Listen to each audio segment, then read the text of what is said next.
Hey, this is Fran Capo, the Guinness Book of World Records fastest talking female and travel adventure mom. And we're here in Geppi's Entertainment Museum here in Baltimore. And I am with Arnold, and he is the curator of this museum. And this room right here is dedicated to celebrating 50 years of Barbie, because it's Barbie's 50th anniversary, and she looks pretty good for herself. But tell us what also the museum has.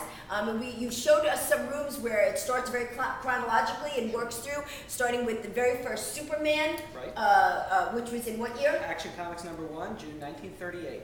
And there's a display where you can touch it and you can actually see through things. So just tell us a little bit about how the museum got started. Well, all came about because of Steve Geppi. He's a Baltimorean, born and bred, and he's been collecting his entire life, and he always wanted to make a museum that would be dedicated to pop culture, and that's pretty much why we're here today. Cool, and if you just step around with us here, you can see that in this other room over here, this is one of the later rooms, because we're going backwards. Down this hallway is where you'd actually start in the museum, correct? Yes, absolutely. And down at that end is where the comic strips were, and all along the walls you could see fantastic posters and things from every generation, starting from what year? We start from the 1700s, and really we have some items that go even further back than that, but then we come all the way up to the present day.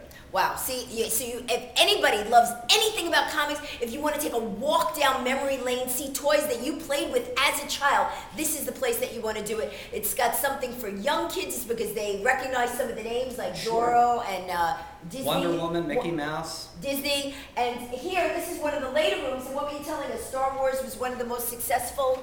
This was one of the biggest pop culture phenomena of the last 30 or 40 years, the Star Wars movie series, and here are some of the earliest items that came out in the 70s and 80s when the movies were first coming out. So when is your museum open? We're open from 10 to 6 every day except Monday, and we have a big deal coming up right now where during the Orioles game season, game days will be only $1 admission. Look at that. And your website? Our website is www.geppis.museum.com. And for ages, kids, young to old, because you're always a kid at heart, especially if you come here to Geppi's Entertainment Museum. Thank you very much. Oh, you're very welcome.